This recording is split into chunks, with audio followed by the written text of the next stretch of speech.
திருப்பத்தூர் மாவட்டம் வாணியம்பாடி அருகே diesel tanker lorry விபத்திற்குள்ளானது.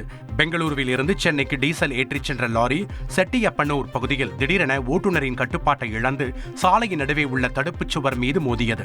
இதில் டீசல் டேங்க் உடைந்து லாரியில் இருந்த 20,000 லிட்டர் டீசல் சாலையில் கொட்டி வீணானது. சம்பவ இடத்திற்கு வந்த போலீசார் மற்றும் தீயணைப்பு துறையினர் அசம்பாவிதம் ஏற்படாமல் இருக்க தண்ணீரை பீச்சி அடித்து மரத்தூள்களை சாலை முழுவதும் தூவினர்.